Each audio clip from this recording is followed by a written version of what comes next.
नमस्कार एवं शुभ संध्या। मैं डॉक्टर श्रुति सारिका आईएफपीएच द्वारा आयोजित दैनिक वेबिनार श्रृंखला के 990वें भाग में आप सभी का हार्दिक स्वागत करती हूँ। मीटिंग की शुरुआत हम लोग एक मौन प्रार्थना से करेंगे। धन्यवाद सभी का। हमारे आज के इस दैनिक वेबिनार श्रृंखला के 990वें भाग की विशिष्ट अतिथि और वक्ता डॉक्टर अनीता चावला हैं। डॉक्टर अनीता चावला नासिक में होम्योपैथिक सलाहकार और परामर्शदाता हैं। ये अध्ययन कौशल प्रशिक्षक भी हैं और साथ साथ अध्ययन प्रेरक भी हैं। इन्होंने चिकित्सा और होम्योपैथी का इतिहास पर पुस्तक प्रकाशित की है और इसके साथ साथ विभिन्न राष्ट्रीय और अंतर्राष्ट्रीय संगोष्ठियों में और सम्मेलनों में अपना शोध पत्र भी प्रस्तुत किया है। ये होम्योपैथी का अभ्यास कर रहे हैं और इस तरह ये अभ्यास करके होम्योपैथी के क्षेत्र में अपना विशिष्ट। मैडम आपका बहुत बहुत स्वागत है हमारे आईएफपीएच के इस मंच पे आपका मैं हार्दिक स्वागत करती हूँ। आईएफपीएच टीम की तरफ से आपका बहुत बहुत स्वागत है। Thank you madam, thank you. Ma'am अब आप अपना पीपीटी शेयर कर पा रहे हैं? नहीं मैम, अभी तक नहीं हो रहा शेयर। अभी तक नहीं हो रहा है? ओके, एक मिनट। हेलो मैम, अभी तक शेयर नहीं हो रहा। जी मैम, टेक्निकल टीम से बात हो रही है। बात करने की कोशिश कर रही हूँ मैं। हाँ, IFPS technical team please ma'am Anita ma'am को को होस्ट बना दीजिए जिससे कि वो अपना पीपीटी शेयर कर सकें। पहले अनम्यूट करना। Is it visible? Yes sir. And there is a clear and loud voice?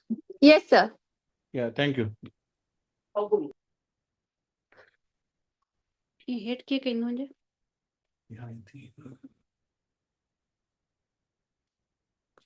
One minute madam. Sure ma'am, no problem.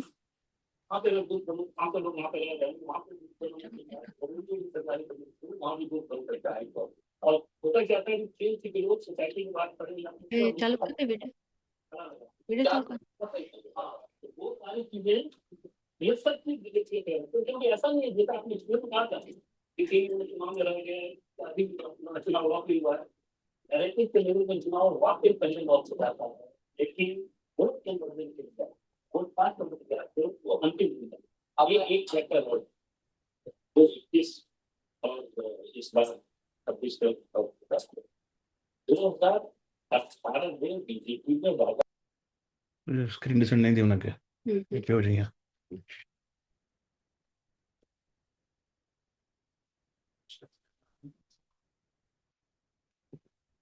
Good evening सबको, गुड इवनिंग। मेरा नाम है डॉक्टर अनीता चावला। मैं होम्योपैथी की डेंगू बुखार में भूमिका ये टॉपिक पे प्रेजेंट करने वाली हूँ। Role of homeopathy in dengue fever and evidence based study. Dengue virus से लगभग 390 मिलियन पीपल हर साल ग्लोबली अफेक्ट होते हैं और डेंगू वायरस है आरएनए वायरस है जिसकी जीन्स प्लेवी वायरस है और ये फैमिली फ्लेविवायरिडी से आता है। ये एडिपिस इजिप्टी मॉस्किटो बाइट से स्प्रेड होता है। साइनेस ये डेंगू फीवर के लक्षण क्या है? एज पर WHO गाइडलाइंस ये लक्षण दिए हुए। हाई ग्रेड तेज बुखार आना चाहिए 104 फ़ारेनहाइट और उसके साथ साथ दो जो नीचे दिए हुए सिम्टम्स है वो भी प्रेजेंट रहने चाहिए जैसे कि हेडेक और सर दर्द, आँखों के पीछे दुखना, मसल में पेन मतलब स्नायु में पेन, बोन्स में पेन और रैश आना। ये रैश यूजुअली बुखार कम होने के बाद आता है और किसी पेशेंट को ब्लीडिंग भी होती है जैसे आँखों से ब्लीडिंग, कान से ब्लीडिंग, मेंस्ट्रुअल ब्लीडिंग या स्किन पे है ना छोटे-छोटे पैचेस आते हैं रेडिश। और इसमें जो सिंपल डेंगू फीवर है उसमें ना प्लाज्मा लीकेज नहीं होना चाहिए। क्लिनिकल लेबोरेटरी फाइंडिंग्स तो लैब टेस्ट में ल्यूकोपेनिया होना चाहिए। ल्यूकोपेनिया 5000 सेल से कम WBC होने चाहिए। अगर 5000 से कम WBC काउंट है तो लगभग हम 70 to 80% केसेस में अर्ली डायग्नोसिस हम डेंगू फीवर के कर सकते हैं। इनिशियली जब फीवर आता है तभी WBC काउंट नॉर्मल होते हैं, फिर धीरे धीरे WBC काउंट धीरे धीरे कम हो जाते हैं। WBC काउंट कम होने के बाद 2-3 दिन बाद प्लेटलेट्स काउंट भी कम होने शुरू हो जाते हैं। शुरुआत में ये प्लेटलेट्स काउंट नॉर्मल रहते हैं। मोस्टली मैंने ऐसे देखा है कि WBC थोड़ा सा रेज होने लगे तभी है ना प्लेटलेट्स काउंट्स धीरे धीरे कम हो जाते हैं। प्लेटलेट्स काउंट्स में 3 टाइप्स हैं, जैसे माइल्ड थ्रोम्बोसाइटोपेनिया, उसमें 1 लाख से 1.5 लाख तक प्लेटलेट्स काउंट्स रहते हैं। और जब 50% केसेस में नॉर्मली 1 लाख तक प्लेटलेट्स रहते हैं। जब प्लेटलेट्स काउंट एकदम कम हो जाते हैं, मतलब सीवियर थ्रोम्बोसाइटोपेनिया, उसमें 50,000 से भी कम मात्रा में पाए जाते हैं। ये बहुत कम पेशेंट में दिखता है। और तीसरा क्लिनिकल फाइंडिंग्स हैं कि राइजिंग हीमोक्रेट कब होता है कि जब पेशेंट डिहाइड्रेशन में है, खाना पीना अच्छे से नहीं खाता, तभी प्लाज्मा ये ब्लड है ना कॉन्सेंट्रेट हो जाते हैं। तो नॉर्मल जो पहले विजिट में जो कॉन्सेंट्रेशन है उससे लगभग 5 to 20% रेज होना चाहिए।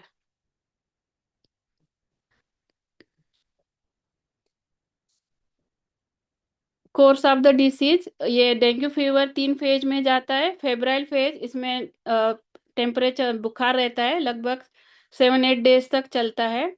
उसके बाद क्रिटिकल फेज में बुखार नहीं रहता, पर बाकी के कंप्लेंट शुरू हो जाते हैं, जैसे प्लेटलेट्स काउंट डाउन होना और ब्लीडिंग स्पॉट्स दिखना। तो ये क्रिटिकल फेज में रहता है। रिकवरी फेज में फिर जो भी प्लेटलेट्स काउंट WBC काउंट से बढ़ने शुरू हो जाते हैं और धीरे धीरे पेशेंट रिकवर होता जाता है। प्रोबेबल डायग्नोसिस, ये WHO के हिसाब से है, जैसे कि तेज फीवर होना चाहिए, उसके साथ हेडेक होना चाहिए, सर दर्द, और आंखों के पीछे पेन होना चाहिए, मसल्स पेन होना चाहिए, बोन पेन होना चाहिए, रैश आने चाहिए जो 5-6 डेज के बाद आती है, बुखार चालू होने के 5-6 डेज बाद। और फिर हिमोरेजिक मैनिफेस्टेशन, इसमें शायद ब्लीडिंग स्पॉट दिखते हैं, अलग अलग जगह से ब्लीडिंग भी शुरू हो जाती है, पर ये बहुत रेयर केसेस में होते हैं। उसके साथ ल्यूकोपेनिया होना चाहिए, 5,000 से कम WBC का काउंट होना चाहिए, थ्रोम्बोसाइटोपेनिया होना चाहिए, प्लेटलेट्स काउंट 1.5 लाख से कम होने चाहिए, और राइजिंग हीमोक्रेट होना चाहिए। ये इसमें से कम 2 पॉइंट्स, बुखार के साथ साथ इसमें से कोई भी 2 सिम्टम्स या उससे ज्यादा प्रेजेंट होने चाहिए। डिफरेंशियल डायग्नोसिस, जनरली हम है ना डेंगू फीवर रहता है तो हम है ना चिकनगुनिया करके है ना बहुत डॉक्टर्स केस हैंडल करते हैं, क्योंकि डेंगू फीवर में भी बोन पेन ज़्यादा रहता है, चिकनगुनिया में भी ज़्यादा रहता है पेन। लैब टेस्टिंग से हमको डिफरेंशिएट करना आता है। दूसरा डिफरेंशियल डायग्नोसिस है मिजल्स, रूबेला, फ्लू जैसे complaints, typhoid, malaria. Clinical management of dengue fever, ये हम है ना क्लिनिकली कैसे डेंगू फीवर मैनेज कर सकते हैं। पहले जनरल मैनेजमेंट, पेशेंट को है ना मतलब एडिक्वेट बेड रेस्ट मिलना चाहिए, और उसको है ना फ्लूइड्स भी बराबर मात्रा में जाना चाहिए। फ्लूइड सिर्फ है ना पानी पीना नहीं होता, पर न्यूट्रिशियस लिक्विड जाना चाहिए, जैसे milk, fruit juice, ORS, barley या राइस का वाटर, ये सब है ना इनटेक है ना प्रॉपरली होना चाहिए, पर ओवर हाइड्रेट भी नहीं होना चाहिए, स्पेशली छोटे बच्चों में। और बॉडी टेम्परेचर 39 डिग्री से कम होना चाहिए, तो उससे वजह से डिहाइड्रेशन नहीं होगा और हिमोक्रेटिक लेवल है ना बढ़ेगी नहीं। बुखार है ना स्पंज करके हम कम कर सकते हैं, फोरहेड, आर्मपिट में और पैर है ना ऐसे पोछेंगे तो बुखार है ना 2 डिग्री तक कम हो जाता है। वार्निंग साइन भी हम देखना चाहिए। वार्निंग साइन कौन कौन से है, अगर है ना क्लिनिकली है ना हमको है ना पेशेंट में इम्प्रूवमेंट दिखाई नहीं देता, या है ना कंटिन्यूसली वोमिटिंग हो रही है, या तेज पेट दर्द है वो कमी नहीं हो रहा है, पेशेंट सुस्त हो रहा है, या ब्लीडिंग दिख रही है, जैसे कि नाक से ब्लीडिंग, या ब्लैक स्टूल है, या फिर खून की उल्टियां है, या एक्सेसिव ब्लीडिंग हो रही है, मेंस्ट्रुअल ब्लीडिंग हो रही है, या यूरिन है ना डार्क कलर की है, मतलब डार्क ब्लैक कलर की है, तो ये वार्निंग साइन है। और भी है, पेशेंट को चक्कर आए, हाथ पैर ठंडे पड़ जाए, और यूरिन आउटपुट है ना अच्छे से नहीं है, तो ये सब वार्निंग साइन है। ट्रीटमेंट मोस्टली एलोपैथिक में ऐसे स्पेसिफिक क्योर नहीं है, सिम्टम के बेसिस पर है ना डॉक्टर्स ट्रीट करते हैं। और उसके साथ साथ सपोर्टिव केयर भी माइल्ड केसेस में देना चाहिए, जैसे कि रेस्ट, प्लेंटी या फ्लूइड्स, मतलब ओरल लिक्विड देना चाहिए। बुखार ज़्यादा होने पर पैरासीटामोल देना चाहिए, जैसे कि फीवर कम हो जाए। और NSAID पेन किलर नहीं लेना चाहिए, जैसे एस्प्रिन है, आइबुप्रोफेन है, नेप्रोसेन, ये ना गोलियां नहीं देना चाहिए, इसमें ब्लीडिंग की रिस्क ज़्यादा रहती है। और डेंगू कंप्लेंट ज़्यादा है, सीवियर डेंगू है, तो पेशेंट को हॉस्पिटल में एडमिट करना चाहिए, आई फ्लूइड देना चाहिए।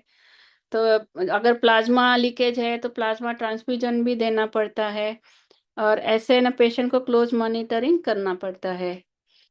अभी डेंगू फीवर के कॉम्प्लिकेशन क्या है, तो कुछ पेशेंट में इंटरनल ब्लीडिंग दिखाई देती है, ऑर्गन भी डैमेज हो जाते हैं, ब्लड प्रेशर डाउन हो जाता है कुछ कुछ केसेस में, और कुछ पेशेंट की डेथ भी हो जाती है। और डेंगू जिस अगर फीमेल अगर प्रेग्नेंट है तो ये डेंगू फीवर बेबी में भी स्प्रेड हो सकता है। अगर वुमेन है ना प्रेग्नेंट है तो प्री टर्म डिलीवरी भी हो सकती है, बेबी का वेट भी कम हो सकता है, या फीटस है ना डिस्ट्रेस में भी जा सकता है। अभी है ना प्रिवेंशन कैसे करना चाहिए, तो मोस्टली है ना इंसेक्ट रिपेलेंट है ना उसका यूज करना चाहिए। और जो क्लोथ्स है ना वो जैसे कि मच्छर काटे नहीं, ऐसे क्लोथ्स पहनना चाहिए, जैसे कि लॉन्ग पैंट्स, या जो लॉन्ग स्लीव शर्ट पहनना चाहिए, सॉक्स शूज पहनना चाहिए। तो इससे ना कवर्ड पार्ट रहेंगे तो मॉस्किटो बाइट नहीं होगा। और रेड्यूस मॉस्किटो हैबिटेट, जहाँ भी मॉस्किटो है ना ब्रीड होते हैं, जैसे कि बकेट है, वाटर की बकेट है, ये कंटिन्यूस एक जगह पानी रहता है, तो ये सब है ना रिमूव करना चाहिए। और जहाँ भी है ना वाटर लॉगिंग हो रहा है तो वो है ना भर देना चाहिए, जैसे कि उधर है ना वाटर लॉग नहीं हो जाए। तो इस तरह से मॉस्किटो हैबिटेट है ना हम है ना कम कर सकते हैं, मॉस्किटो की पैदाश इधर कम हो जाती है। अगर है ना घर में अगर है ना जाली में अगर कुछ होल्स हैं तो उसको वो रिपेयर करना चाहिए। शाम के टाइम है ना विंडोज और खिड़कियां, विंडोज एंड डोर बंद करने चाहिए। ज़्यादा करके जो डेंगू फीवर के मॉस्किटोज है, जब भी सुबह होती है और जब भी शाम होती है तभी ये ना वो ज़्यादा काटते हैं। तो इस समय ना विंडोज और डोर्स है ना बंद रखें, और मॉस्किटो नेट का यूज़ करना चाहिए नाइट में, जैसे कि मॉस्किटो बाइट होए नहीं। और प्रेग्नेंट वुमन है ना जिस तक हो सके ट्रैवलिंग नहीं करना चाहिए, स्पेशली जहाँ डेंगू केसेस ज़्यादा हैं। और कहीं भी ट्रैवलिंग करने के पहले ना हमको मालूमात करनी चाहिए कि वो एरिया में ना कौन से डिसीजेस का आउटब्रेक है, तो उस हिसाब से हम है ना प्रिवेंशन कर सकते हैं। अभी मैं केस डिस्कस कर रही हूँ, ये पेशेंट में मलेरिया भी था और डेंगू फीवर भी था, दोनों टेस्ट पॉजिटिव आए थे। फीमेल पेशेंट के उसकी उम्र थी 49 ईयर्स। ये केस है ना 29 सितंबर 2015 को लिया था। उसको ये कंप्लेंट थे, बुखार, तेज बुखार था 2 दिन से, एकदम से चालू हो गया। 2 दिन पहले वो बारिश में ना भीग गई थी और वही ड्रेस में 2 घंटे थी, उसके बाद उसको है ना टेम्परेचर चालू हुआ। और उसके साथ साथ उसको है ना बहुत हेडेक 2 दिन से था, वो भी थ्रोबिंग टाइप का था, इवनिंग के टाइम बढ़ जाता था। आंखों के पीछे पेन था, वो भी थ्रोबिंग टाइप का था। काफी जनरलाइज वीकनेस भी था काफी 2 दिन से। और बॉडी एक भी 2 दिन से था, भूख भी कम हो गई थी, एक बार उसने वोमिटिंग भी किया था। उसका पल्स रेट 110 था, टेम्परेचर 103.6 फ़ारेनहाइट था। टंग स्लाइटली वाइट और ड्राई थी। तो इसको रक्सटॉक्स दिया गया था क्योंकि वो बारिश में भीग गई थी और 2 घंटा गीली थी, वही ड्रेस में थी। तो रक्सटॉक 2-2 घंटे में दिया और उसको ओरल रिहाइड्रेशन भी बोला, जैसे कि फ्लूइड इनटेक ज़्यादा ले और इलेक्ट्रोलाइट भी ले। 30 सितंबर को बुलाया तो उसके जो ठंडी चीज जो थे वो पहले से बढ़ गए थे। बुखार में कमी नहीं थी, वैसे का वैसे ही था, सर दर्द भी वैसे ही था, आंखों में पेन भी वैसे ही था, सब कंप्लेंट वैसे ही थे। भूख भी पहले से ज्यादा कम हो गई थी।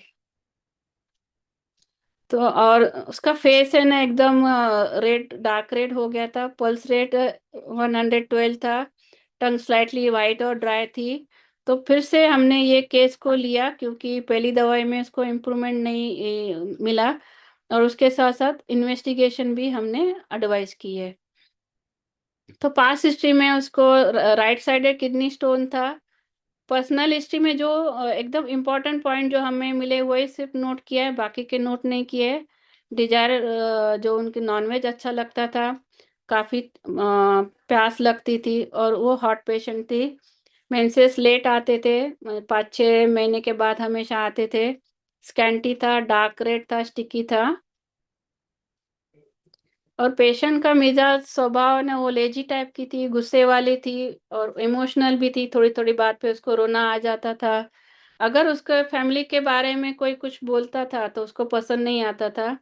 उसके फादर है ना बहुत स्ट्रिक्ट थे और अल्कोहलिक थे। पेरेंट्स से ज्यादा प्रेम नहीं मिला था, तो ये हमेशा उसको बात मन में लगती थी। मदर भी काफी स्ट्रिक्ट थी और इसको कंपनी अच्छी लगती थी।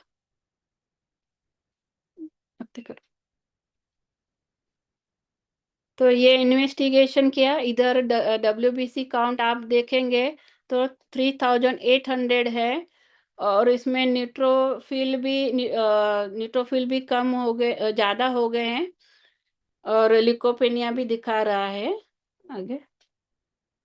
और डेंगू टेस्ट किया तो उसमें IgG पॉजिटिव था, और IgM भी, IgM-NS1 निगेटिव था। मलेरियल पैरासाइट पॉजिटिव था। तो इसमें ये केस लेने के बाद ये 4 दवाइयाँ मिली: मैग्नीशियम कार्ब, लाइकोपोडियम, नेट्रामोर, एंटीमक्रोड। तो फाइनली मैग्नीशियम कार्ब दिया गया क्योंकि इसके जो भी मेंटल स्टेटस और कंप्लेंट्स है मैग्नीशियम कार्ब से मिलती जुलती है। जैसे कि पेशेंट इमोशनल है, जल्दी से रो पड़ती है, गुस्से वाली है, पेरेंट्स के लव और अफेक्शन की उसको क्रेविंग थी पर जो मिल नहीं रहा था, और उसके फैमिली के प्रति बहुत लगा था। कोई भी निगेटिव बोले तो उसको बिल्कुल भी पसंद नहीं आता था। कंपनी डिजायर थी, नॉनवेज अच्छा लगता था, मेंसेस लेट थे, स्कैंटी, डार्क रेड थे, स्टिकी भी थे, हेडेक है ना, सीवियर हेडेक था, और आंखों के पीछे पेन था। और नेट्रामोर में हम देखेंगे तो इसमें भी पेशेंट लेजी रहता है, शॉर्ट टेम्पर रहता है, और इमोशनल भी रहता है। उनको भी है ना पेरेंट्स की लव एंड केयर की जरूरी रहती है। पर हमारे केस में कंपनी डिजायर है, पर इधर नेट्रामोर को अकेला रहना पसंद आता है। और ये पेशेंट है ना पतली नहीं है, मतलब पतली नहीं है, और फेस भी ऑयली नहीं है। और दूसरा ये पेशेंट हॉट है, हमारा पेशेंट भी हॉट है, थ्रोबिंग पेन है इसमें भी। मेंसेस भी इसमें लेट है पर इतना लेट नहीं है, और मेंसेस कैंटी है, डार्क रेड है। अख्तियार लाइकोपोडियम भी शॉर्ट टेम्पर है, इमोशनल है, इजीली वीपिंग है, उसको भी जल्दी रोना आ जाता है। राइट साइडेड रेमेडी है और हॉट पेशेंट है। एंटीम क्रूड भी शॉर्ट टेम्पर्ड है, इमोशनल है, वो भी जल्दी रो पड़ता है। इसमें भी पेरेंट्स को पेरेंटल क्रेविंग की जरूरत रहती है। मेंसेस इरेगुलर रहते हैं पर मैककार्प की तरह नहीं रहता है, और इसमें भी कैलकुलस फॉर्म करने की टेंडेंसी रहती है। एंटीम क्रूड पेशेंट थ्रस्टलेस रहता है पर हमारा पेशेंट थ्रस्टी है। और इसमें ना ऐसे जो एंटीम क्रूड की टंग जो रहती है एकदम थिक वाइट कोटेड रहती है, पर ये पेशेंट में ऐसे थिक वाइट कोटेड टंग नहीं थी। और पेशेंट जनरली जो एंटीम क्रूड का रहता है वो फैट रहता है, हमारे पेशेंट इतनी फैट नहीं है। तो फाइनली हमने मैग्नीशियम कार्ब 30 पोटेंसी में दिया, 3 टाइम दिया, हर रोज 3 टाइम्स दिन में दिया। अभी फॉलो अप है। तो एक 1 अक्टूबर 2015 को बुलाया। मॉर्निंग में उसका फीवर 100.4 था, चिल्स नहीं थे।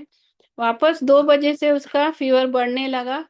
8 बजे उसका फीवर 103.2 हो गया था और पल्स रेट 110 थे। टंग स्लाइटली वाइट थी, ड्राई थी, हेडेक स्लाइटली कम था। आंखों के पीछे जो पेन था वो भी स्लाइटली कम था। अपेटाइट थोड़ी सी इम्प्रूव थी। वीकनेस जो था जैसे का तैसा ही था, बॉडी में भी कुछ कमी नहीं थी। तो मैं कार्ब 30 के और 3 डोजेस दिए। और इसमें 2 अक्टूबर को फीवर 99.6 था, मॉर्निंग में चिल्स नहीं थे। 2 बजे के बाद वापस बढ़ना शुरू हो गया। 8 बजे 101.8 था, पल्स रेट 106 था। टंग स्लाइटली वाइट थी, ड्राई थी, हेडेक काफ़ी कम हो गया था, पेन आंखों के पीछे भी कम हो गया था। अपेटाइट इम्प्रूव हो गई थी, बॉडी एक भी कम हो गया था। तो अभी काफ़ी अच्छे से इम्प्रूवमेंट मिलने के वजह से सेकलेक दिया और वापस से सीबीसी करवाया कि चेक करने के लिए। तो एचबी कैसा है, प्लेटलेट काउंट तो डाउन तो नहीं हो रहा है। तो ये रिजल्ट है। डब्ल्यूबीसी काउंट कम हो गए 3100 और प्लेटलेट काउंट अच्छा है, 1.1 1.51 है, नॉर्मल है। थर्ड थर्ड अक्टूबर को मॉर्निंग में पेशेंट को 99.2 फ़ारेनहाइट टेम्परेचर था। 3 बजे से वापस टेम्परेचर बढ़ने लगा। ऑलमोस्ट 8 बजे उसका 101.4 था। पल्स रेट स्लाइटली कम थे, 100 थे। हेडेक कम हो गया था, आंखों के पीछे का दर्द भी काफ़ी कम हो गया था, अपेटाइट अच्छी हो गई थी, बॉडी एक और कम हो गया था। तो सेकलेक कंटिन्यू किया क्योंकि पेशेंट कंटिन्यूसली इम्प्रूव हो रहा था। 4 अक्टूबर को फीवर 99 था, स्लाइटली कम हो गया था। 3 बजे से वापस बढ़ने लगा। 7 बजे 101.4 था। हेडेक काफ़ी कम हो गया था, आंखों के पीछे वाला पेन भी कम हो गया था, बॉडी एक भी कम हो गया था। तो मैं कार्ब कंटिन्यू किया क्योंकि ज़्यादा अभी इम्प्रूवमेंट नहीं दिखा लास्ट डे में। तो वापस से मैं कार्ब 30 दिया। 5 अक्टूबर को टेम्परेचर 99 था और फीवर नहीं था। 6 बजे से अभी ये जरा पोस्टपोन हो रहा है, पहले 2 बजे बुखार आता था, अभी 6 बजे आने लगा है और बुखार 6 बजे से बढ़ गया। टेम्परेचर 8 बजे के करीब 101 था, पल्स रेट 103 था। हेडेक है ना काफ़ी कम हो गया था, माइल्ड हेडेक था। पेन आंखों के पीछे कम हो गया था, अपेटाइट इम्प्रूव हो गई थी, बॉडी एक काफ़ी कम हो गया था।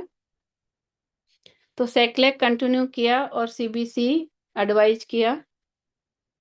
तो इधर अभी सीबीसी में डब्ल्यूबीसी काउंट बढ़ गए, 6,600 हो गए हैं। प्लेटलेट काउंट 1.82 हो गए हैं। आगे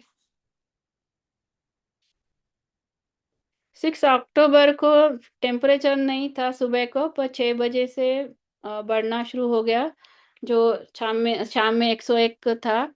और बाकी के कंप्लेंट्स हैं ना काफ़ी कम हो गए थे, जैसे हेडेक और आंखों के पीछे पेन कम हो गया था, बॉडी भी कम हो गया था। तो सेकलेक कंटिन्यू किया। 7 अक्टूबर को सुबह को टेम्परेचर नहीं था, शाम में 7 बजे आना शुरू हुआ, उस समय 100.8 था। बाकी के कंप्लेंट्स काफ़ी कम हो गए थे।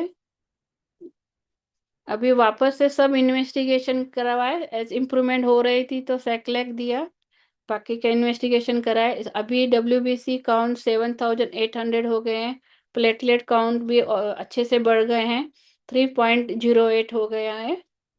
और डेंगू टेस्ट इसमें ना मलेरियल पैरासाइट अभी नहीं दिख रहे हैं, सिर्फ अभी आईजीएम डेंगू की टेस्ट पॉजिटिव है, बाकी NS1 निगेटिव है, IgG निगेटिव है।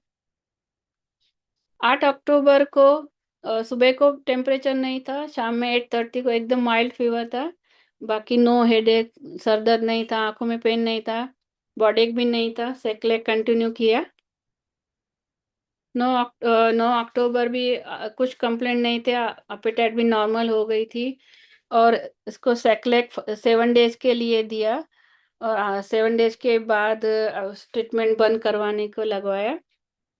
अभी वापस आईजीएम टेस्ट नहीं करवाई, क्योंकि ये IgM test generally 90 days positive रहता है। ये मैंने सबसे पहले डेंगू टेस्ट ठीक किया था, वो मैंने अभी प्रेजेंट किया है। सबसे पहला मेरा यही केस था। अभी इसमें मुझे सीख क्या मिली, तो कॉन्स्टिट्यूशनल मेडिसिन है, वो हमें देंगे तो रिजल्ट भी एकदम अच्छा सा आता है। जैसे कि मलेरिया डेंगू में हमने कॉन्स्टिट्यूशनल मेडिसिन दी, तो इसमें नेक्स्ट डे से ही हमको ना पेशेंट को रिस्पांस मिलने लगा, और इस पेशेंट में रैशेस या कोई भी कॉम्प्लिकेशन डेवलप नहीं हुआ, जैसे कि इंटरनल ब्लीडिंग या बीपी का ड्रॉप होना या ऐसे कुछ नहीं मिला। स्मूथली वो पेशेंट डेंगू फीवर और मलेरिया से बाहर आ गई। और इसमें एग्जैक्ट सिमिलिमम रेमेडी देने के वजह से पेशेंट ठीक हो गया। तो प्रॉपर केस हिस्ट्री की ज़रूरत है कॉन्स्टिट्यूशनल मेडिसिन अच्छे आने के लिए, प्रॉपर आने के लिए। अभी मैं दूसरा केस प्रेजेंट करती हूँ, वो प्योरली डेंगू फीवर का है। मिसेस ए बी 47 ईयर्स की है। उसका केस 17 अक्टूबर 2018 को लिया था। उसको हाई ग्रेड फीवर था, 3 डेज से धीरे धीरे बढ़ रहा था। कंप्लेंट है ना, एक्सपोजर टू सन, धूप में गई थी उसके बाद से चालू हो गया। और उस दिन उसने बाहर का खाना खाया था। सर्द 3 दिन से था, वो भी धीरे धीरे बढ़ना शुरू हो गया। थ्रोबिंग पेन था और वो भी शाम में बढ़ रहा था, और उसको बर्निंग सेंसेशन हेड में हो रहा था, स्पेशली वर्टेक्स रीजन में बर्निंग सेंसेशन था। बॉडी एक भी 3 डेज से था, एपेटाइट कम हो गई थी, एक बार उसने वोमिटिंग भी की थी खाना खाने के तुरंत बाद। कॉन्स्टिपेटेड बावेल था, बद्धकोष्ठता थी 3 दिन से, हार्ड स्टूल थे, उसमें स्मेल था, और एपिगैस्ट्रिक रीजन में बर्निंग था 3 दिन से। खाना खाने के बाद बर्निंग पेन बढ़ जाता था।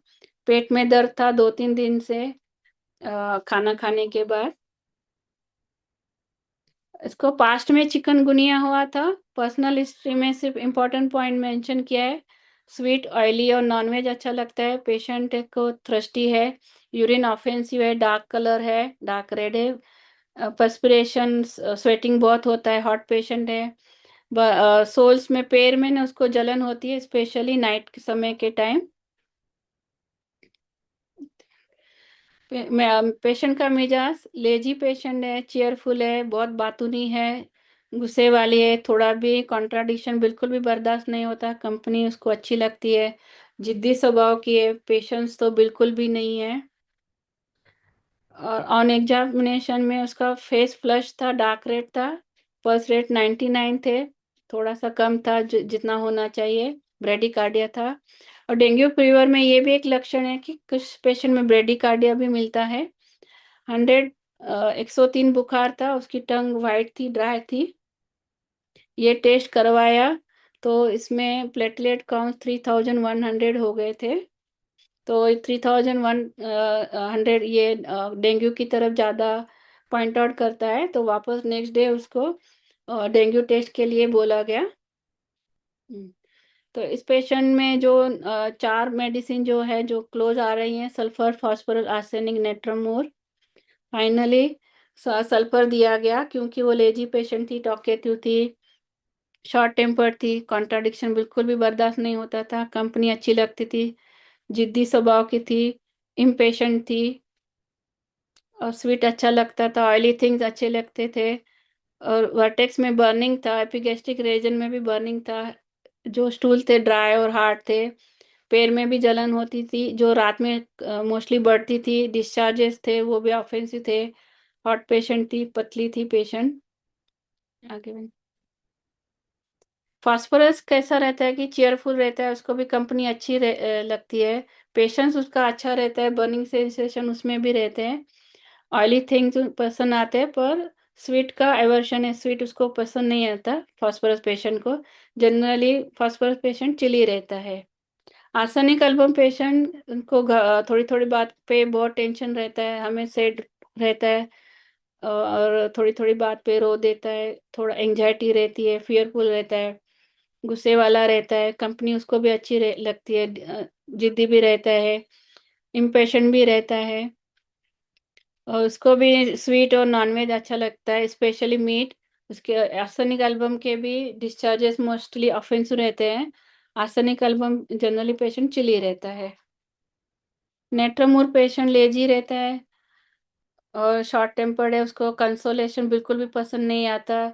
इम्पेशेंट भी बहुत रहता है, पर इम्पेशेंट जो मार्क ज़्यादा सल्फर में है। हॉट नेट्रमूर पेशेंट हॉट भी है, लीन थिन भी है, ऑयली फेस भी रहता है, हेडेक थ्रोबिंग रहता है, और कंप्लेंट एक्सपोजर टू सन में चालू हो जाते हैं। स्टूल ड्राई और हार्ड रहता है।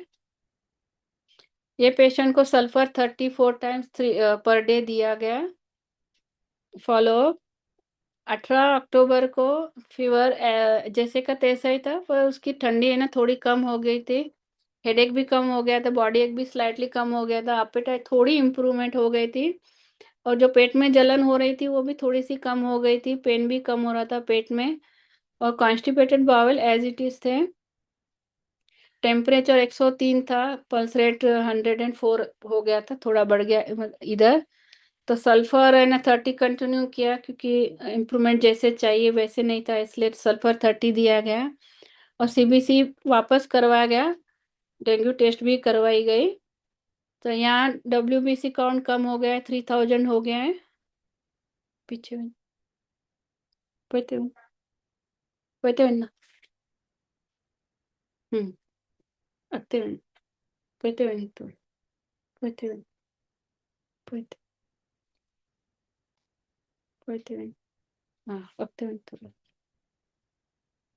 हम्म हम्म हाँ। तो डेंगू टेस्ट है ना, आईजीएम और NS1 पॉजिटिव है, आईजीजी निगेटिव है, और आप पहले रिपोर्ट में देखेंगे तो डब्ल्यूबीसी काउंट कम हो गए हैं। अभी 19 अक्टूबर को पेशेंट का फीवर भी थोड़ा सा कम हो गया, ठंडी भी कम हो गई, हेडेक भी कम हो गया, बॉडी एक भी कम हो गया, और जो पेट में जलन थी वो भी कम हो गई, पेट में दर्द भी कम हो गया, कॉन्स्टिपेशन जैसे का तैसा ही था, और टेम्परेचर 102 था। इम्प्रूवमेंट जैसे चाहिए वैसे नहीं थी, सल्फर कंटिन्यू किया गया, और डब्ल्यूबीसी काउंट नेक्स्ट डे वापस करवाया गया। ये डब्ल्यूबीसी काउंट है, डब्ल्यूबीसी काउंट और भी कम हो गया, 2500। एक्चुअली ये पेशेंट अभी क्रिटिकल फेज में, इसमें डब्ल्यूबीसी काउंट है ना कम होना ही है। ये डेंगू फीवर की पैथोलॉजी है। बहुत सारे केसेस में कुछ लेवल तक डब्ल्यूबीसी काउंट कम हो जाते हैं, फिर एक स्टेज के बाद वो धीरे धीरे बढ़ने लगते हैं।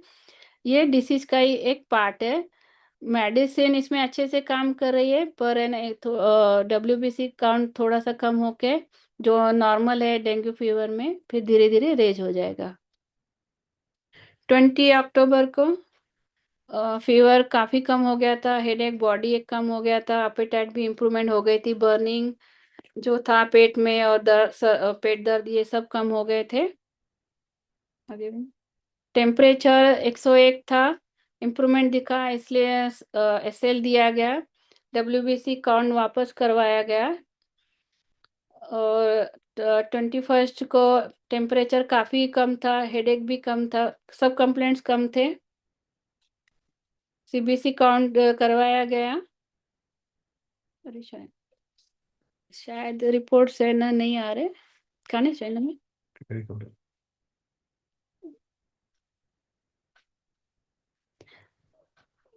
कहने पहुंचे अगते हुए ये 22 अक्टूबर को पहते हुए पहते हुए पहते हुए हाँ 20 अक्टूबर को टेम्परेचर काफी कम था। डब्ल्यूबीसी काउंट करवाया था, अभी इसमें थोड़ा सा रेज होने लगे हैं, पर ये रिपोर्ट इसमें दिख नहीं रहा है, शायद लोड नहीं हुआ है। 21 को टेम्परेचर नहीं था, हेडेक भी काफ़ी कम हो गया था, बॉडी एक भी कम हो गया था, ऑलमोस्ट सभी कंप्लेंट्स कम हो गए थे, इसलिए सेक्लेक दिया गया, वापस से डब्ल्यूबीसी काउंट करवाया। अभी ये रिपोर्ट दिख नहीं रहे। 21 अक्टूबर को टेम्परेचर नहीं था, ऑलमोस्ट कोई भी कंप्लेंट नहीं थी, अपेटाइट भी इम्प्रूवमेंट हो गई थी, कॉन्स्टिपेटेड बॉवेल्स भी इम्प्रूव हो गई थी। अभी है ना इचिंग है ना इसमें पेशेंट में चालू हो गई। ये भी डेंगू फीवर का एक लक्षण है जो है ना क्रिटिकल फेज में आता है। ये डेंगू फीवर की पैथोफिजियोलॉजी है। आगे टेम्परेचर नॉर्मल था और ये ईचिंग जनरली फीवर कम होने के बाद ही ईचिंग चालू होती है, रैशेस चालू हो जाते हैं, ब्लीडिंग स्पॉट भी दिखते हैं। और ये WBC काउंट 3600 हो गए, पहले से बढ़ गए हैं। 23 अक्टूबर को ईचिंग जैसे कि वैसे ही थी, बाकी कोई कंप्लेंट्स नहीं था, इसलिए सल्फर वापस दिया गया। तो अभी WBC काउंट 3900 हो गए हैं। प्लेटलेट्स भी अच्छा सा हो गया है। आगे में बस हफ्ते में 25 अक्टूबर को ईचिंग कम हो गई थी। सेक्लेक कंटिन्यू करवाया गया। WBC काउंट भी वापस करवाया गया। तो ये WBC काउंट 4900 हो गए 25 अक्टूबर को। 27 अक्टूबर को कोई भी कंप्लेंट नहीं थे, SL दिया गया, WBC काउंट करवाया गया।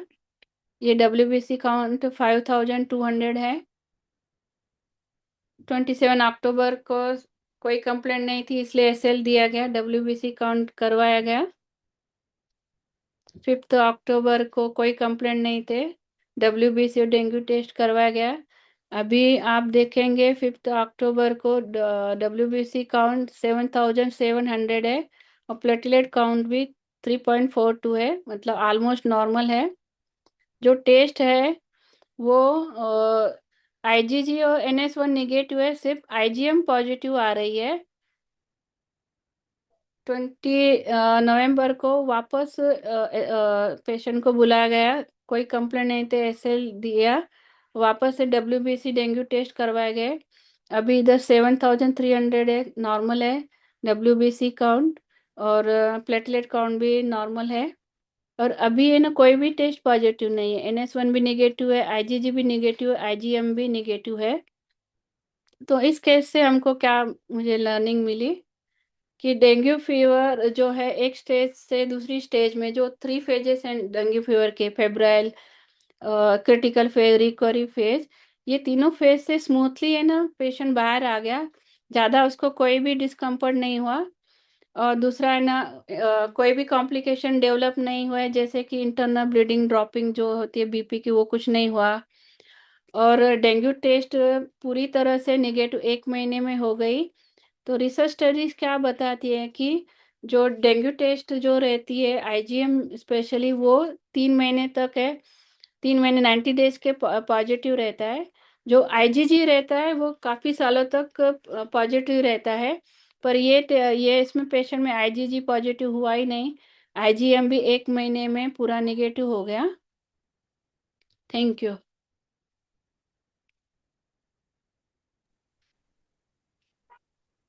बहुत बहुत धन्यवाद मैम। आपका ये जो सेशन था बहुत अच्छे से ढंग से आपने बहुत अच्छे ढंग से समझाया, सारे सिम्टम्स के साथ और सारे मेडिसिन के साथ कि कौन सा मेडिसिन कब कैसे सेलेक्ट किया आपने। ये बहुत ही अच्छा हमारे लिए उपयोगी था। मैं सभी पार्टिसिपेंट से आग्रह करती हूँ कि अगर आपके पास से कोई क्वेश्चन है या फिर अब आप कुछ पूछना चाहते हैं तो आप हैंड रेज कर सकते हैं या फिर चैट बॉक्स में आप अपना क्वेश्चन टाइप कर सकते हैं। इससे पहले आपकी आप वर्ष की कुछ दरखास्तों की सरिया चौराहे पर मारा गया और फिर जिंदा चला, और आज अमृत मंडल की सरेआम भीड़ के साथ जी, किसी के पास अगर कोई क्वेश्चन है तो वो आप पूछ सकते हैं। 17 साल बाद लंदन से बांग्लादेश लौटे। अगर कोई डेंगू फीवर के लिए कुछ अपना व्यू बोलना चाहता है, उनके एक्सपीरियंस, तो भी चलेगा। कुछ क्वेश्चन हो तो बताइए।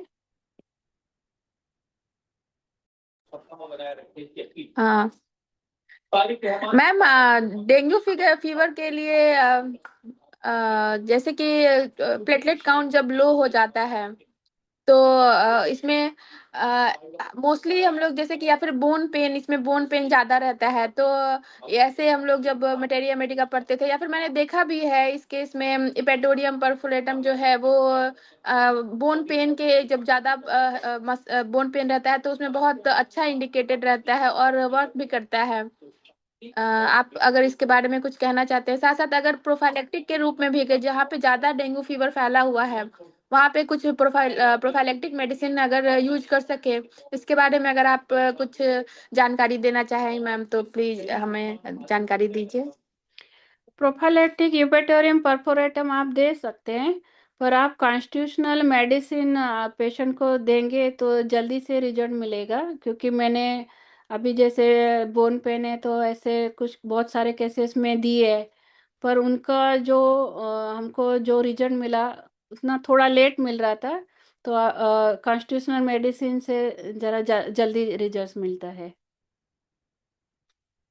और साथ साथ मैम, जैसे कि प्लेटलेट काउंट बहुत लो हो जा रहा था, तो हम लोग जब कॉन्स्टिट्यूशनल मेडिसिन देते हैं तो साथ साथ कुछ मदर टिंचर या फिर कुछ बायोकेमिक, इसके बारे में आपका क्या ख्याल है, देना चाहिए, हेल्पफुल है, या फिर केवल कॉन्स्टिट्यूशनल मेडिसिन पे ज्यादा फोकस करें?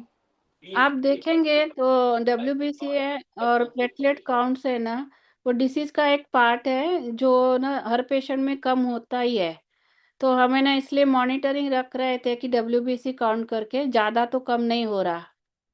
अगर ज़्यादा कम हो जाते तो हम मेडिसिन भी चेंज कर लेते, पर वो कुछ दिन बाद, एक दो दिन बाद है ना, अपने आप ही इम्प्रूवमेंट देखने लगी, तो इसलिए हमने मेडिसिन भी चेंज नहीं किया।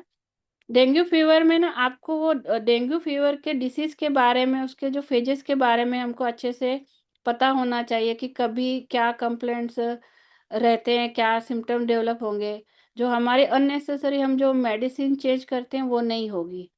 और इस WBC फ्रिक्वेंट चेक करने का यही पर्पस था कि मॉनिटर रखने के लिए कि प्लेटलेट्स काउंट और WBC काउंट कैसे हैं। तो ऐसे ज़्यादा कुछ नीचे गिरा नहीं, एकदम सर्टेन लेवल पे कम हो गया, तो इसलिए मैंने मेडिसिन चेंज नहीं की। हाँ, अगर काफ़ी ड्रॉप हो जाते तो मैं दूसरे मेडिसिन की भी मैं यूज़ करती। तो वैसे मुझे ऐसे टाइम पे कंट्रोल हो गया डिसीज़ का, तो मैंने ज़रूरत नहीं पड़ी।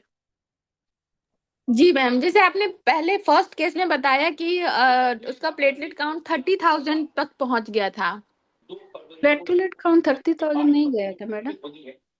अच्छा, तो लगता है मेरा कुछ हाँ, नहीं नहीं, 30,000 नहीं गया था। अगर जनरली आप देखेंगे ना तो ऐसे जो लिटरेचर बोलता है कि 25,000 तक प्लेटलेट जाते भी हैं, तो ऐसे ब्लीडिंग का इशू नहीं होता। पर है ना, ये लेवल पे मेरे पेशेंट के गए ड्रॉप नहीं हुए कभी, कोई भी पेशेंट का, जितने भी मैंने ट्रीट किए हैं। अगर ड्रॉप उतने हो जाते तो हम बाकी मेडिसिन यूज कर सकते हैं।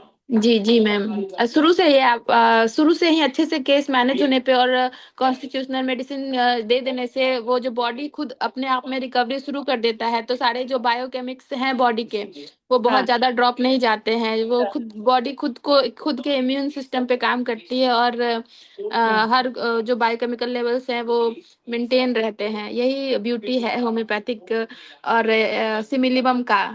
जी मैम, जी मैम।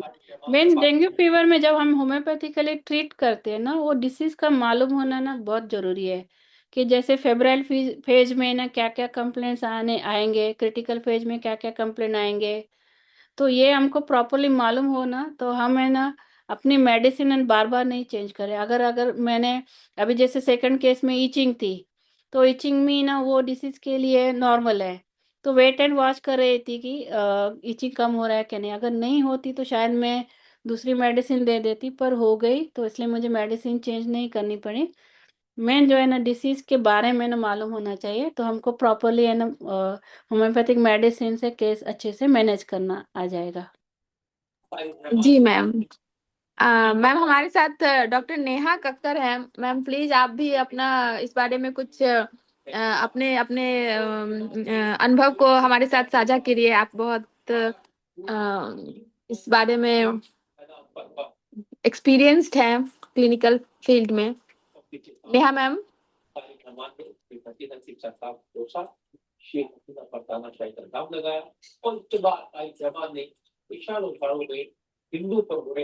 और किसी को अपने व्यू शेयर कर सकते हैं, तो हमारा भी नॉलेज बढ़ेगा, सबका नॉलेज बढ़ेगा। मैंने काफी जी सारे डेंगू फीवर केसेस किए हैं, तो और भी मौका मिलेगा तो मैं दूसरे केसेस भी नेक्स्ट टाइम प्रेजेंट करूंगी। जी मैम जी।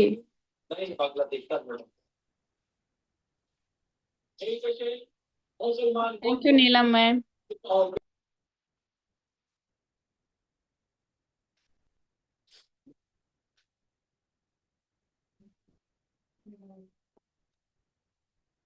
जी मैम।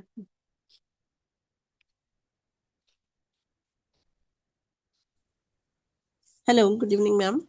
बहुत गुड अच्छा आपने केस शेयर किया, काफ़ी उसको सीखने को मिला। मैं यहाँ पे एक शेयर करना चाहूँगी।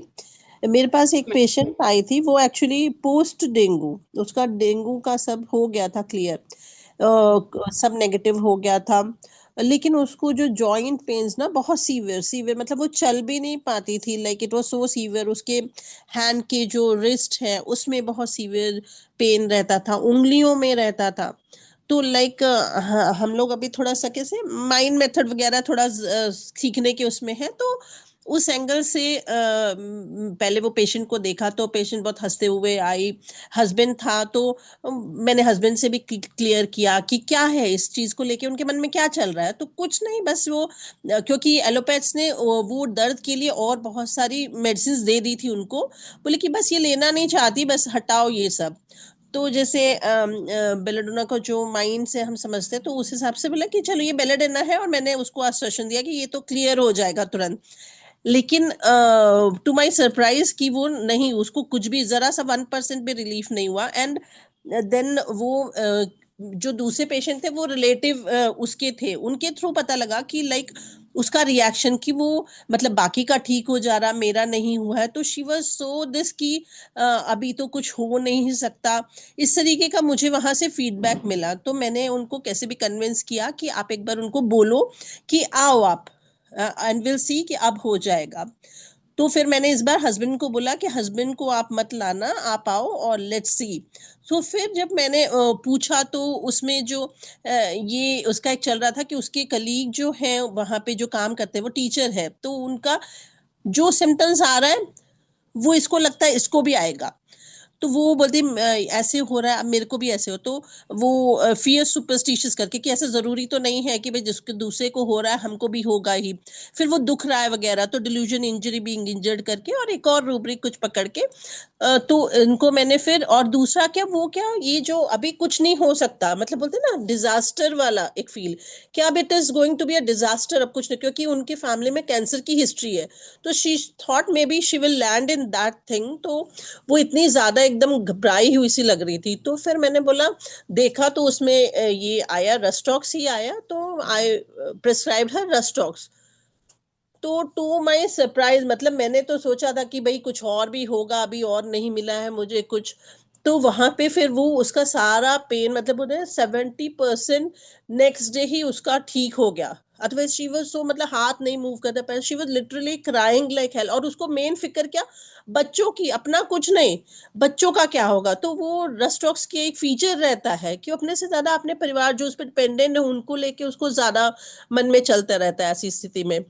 तो उसका रस्टॉक्स से वो क्लियर हुआ।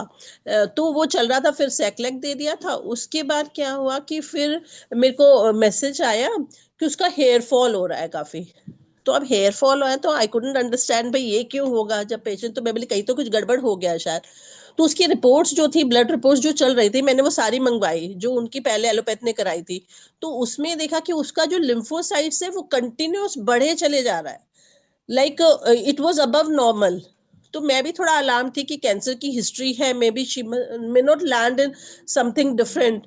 तो मैं बोली अभी होम्योपैथी तो शुरू हो गई है, हमने बीच में कोई टेस्ट नहीं कराया, तो मे बी चेक होगा। अभी स्पीड ऑफ जो लिम्फोसाइट्स बढ़ने का वो कम हो गया, but still it is growing. तो हम एक और टेस्ट कराएंगे, अगर ये नॉर्मल है मतलब it is all in control. तो ओके, लेकिन वो पेशेंट फिर अगेन वो रस्टॉक्स वाली वो फिर डर गई, फिर परिवार का ही, फिर बच्चों का ही उसका चल रहा था। तो अगेन मैंने वो ही उसको दिया।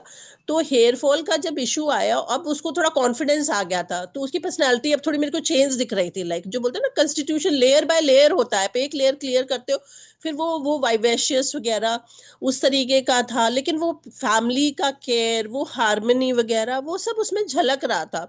तो उस आधार पे फिर मैंने उसको वेनिला प्रिस्क्राइब की।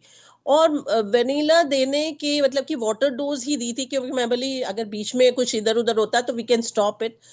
तो उसका हेयर फॉल मतलब वो बोली कि वैसा नहीं, क्योंकि she had very long hairs और उसका प्राइड वगैरह उसको लेके बहुत था। तो मैंने वो रूब्रिक्स चेक की, उसमें भी वेनिला पड़ी हुई है। तो वो इतने गुच्छे गुच्छे वो बोलती थी कि निकलते हैं, तो वो काफी कम हो गया था। तो अभी वो अगेन अभी सैक्लेक पे ही है, लेकिन काफी अच्छा इम्प्रूवमेंट है उसका। लिम्फोसाइट्स भी अभी नॉर्मल रेंज में है। वो पेन्स वगैरह अभी कुछ भी उसको नहीं आता है। तो मैं ये शेयर करना चाहती थी। Thank you ma'am, thank you so much. Thank you ma'am, बहुत अच्छी केस थी। जी मैम, बहुत बहुत धन्यवाद। ये और इसमें आप एक बात देखेंगे कि जो डेंगू फीवर है ना, ठीक भी हो जाता है, पर पेशेंट को जो बोन्स पेन रहते हैं ना, कभी कभी पेशेंट को सालों साल भी रहते हैं। जो रिकॉर्ड है 2-2 ढाई-ढाई साल भी रहते हैं, जो लिटरेचर बताते हैं। तो ये चिकनगुनिया की तरह डेंगू फीवर में भी बोन्स पेन लंबे समय तक रहते हैं, 2-2 साल तक रहते यस हैं। मैम, हाँ। तो वो एलोपैथ ने वही बोल के उनको मेडिसिन कोई चिपका दी थी, जो बहुत कॉस्टली थी actually. And being again Rhus tox personality basically, and vanilla वो परिवार परिवार उसका चला, तो she was reluctant to take वो जो मेडिसिन थी। कि अगर तो शी वाज सो हैप्पी कि भाई इतने में हो गया है अपना, तो वो बोन पेन्स वगैरह उसका तुरंत कंट्रोल में है। तो उसके जो बाकी कलीग्स है जो अभी जूझ रहे थे, वो आयुर्वेदिक सब चल रहा था, तो धीरे धीरे मतलब उनका जो फेथ है वो भी आ गया मेरे पास। तो ये एक मैं शेयर करना चाह रहे थे कि काफी अच्छा होम्योपैथी से आ जाते हैं ये पोस्ट इफेक्ट में भी। जी जी, जो बोन पेन्स में एकदम तो बहुत शॉर्ट समय में भी पेन कम हो जाता है होम्योपैथी से। जो पेशेंट जो एलोपैथी लेके काफी समय से लेते हैं, जो केसेस हमने देखे 1-1 2-2 साल भी पेन चलता रहता है, हमारी मेडिसिन से एकदम शॉर्ट समय में भी समय में कम हो जाता है। ये हमारी एक ब्यूटी है, एक हमारी देन है, भगवान ने दिए होम्योपैथी के जरिए लोगों को ठीक करने के लिए। और जी कोई शेयर? मैम। जी, हमारे पास सिर्फ 1 मिनट समय बचा है। जी मैं आग्रह करती हूँ कि नेहा मैम, आप हमारे साथ जुड़ी हुई हैं। आप अपने कुछ इंसाइट्स हमारे साथ रखिए। राम प्रवेश सर ने हैंड रेज किया है। एक सर, प्लीज आप अपनी बात Thank रखिए। you. Thank you and congratulations, Dr. Anita Chawla ji. Very thank you sir. nice. Thank you. Excellent session. Case presented a very good thank you sir. presentation. Thank हाँ, और dengue fever actually bone pen है तो पिटेरियम रस्टक gelsemium etc. very good. और जैसे बोल रही थी कि बायोकेमिक मेडिसिन हम तो फेरम फॉस मैग्नीशिया फॉस खूब चलाते हैं, अच्छा चलाते हैं। और प्लेटलेट जब गिर जाता है तो China Q is the best remedy, 10 बूंद करके सुबह शाम देते हैं। तो वेरी वेरी थैंक्स। समय थैंक कम यू। है। Thank you, thank you. Thank you. Thank you. और भी मौका मिलेगा तो बाकी के भी डेंगू फीवर के केसेस प्रेजेंट करूंगी, या कोई और टॉपिक लेके आऊंगी, मौका मिला तो। जी मैम। ठीक जी ठीक, नहीं नहीं, again presentation. IFPH, very very thanks. Thank you. Thank you. Thank जी मैम, ये हमारा आपका जो ये सेशन था, ये बहुत ही ज्ञानवर्धक था हमारे लिए। और Thank you. बहुत ही स्ट्रक्चर्ड वे में आपने अच्छे से समझाया, बेसिक्स के साथ, कि डेंगू फीवर क्या होता है, इससे क्या फेजेस होते हैं, जो कि बहुत इम्पोर्टेंट है किसी भी फिजिशियन को जानना, कि डिजीज का जो मेन पैथोलॉजिकल फीचर क्या है, उसको जान के ही हम लोग जो मेडिसिन सेलेक्ट करने के लिए जो कॉमन पिक्यूलियर सिम्टम्स है, उसको हम लोग उसमें से उसको निकाल सकते हैं। सो बहुत अच्छे ढंग से मैंने आपने हमें समझाया, और इसका हम लोग अपने क्लिनिकल क्षेत्र में इसका यूज कर सकते हैं मैम। आपका बहुत बहुत धन्यवाद। Thank you. जो आपने इस विषय पे हमें अपना हमारे साथ अपने ज्ञान को साझा किया, अपने एक्सपीरियंस को साझा किया। आपका आपका IFPH की ओर IFPH की तरफ से मैं आपका बहुत बहुत आभार व्यक्त करना चाहती हूँ। साथ साथ मैं टेक्निकल टीम को भी धन्यवाद देना चाहती हूँ और हमारे सभी पार्टिसिपेंट्स का मैं धन्यवाद करना चाहती हूँ। आपने समय निकाल कर हमारे साथ जुड़े रहे और बहुत बहुत धन्यवाद सभी का। इसी के साथ हमारे हिंदी सेशन का समय समाप्त होता है और मैं ये सेशन इंग्लिश सेशन को हैंड ओवर करती हूँ। वाह रानी सर को भी धन्यवाद, श्रुति मैन आपको भी धन्यवाद, सबको धन्यवाद। धन्यवाद मैम जी, समय निकाल के नेक्स्ट थैंक सेशन जरूर लीजिएगा मैम। यू मैम, थैंक जी यू। जी, इंग्लिश टीम प्लीज टेक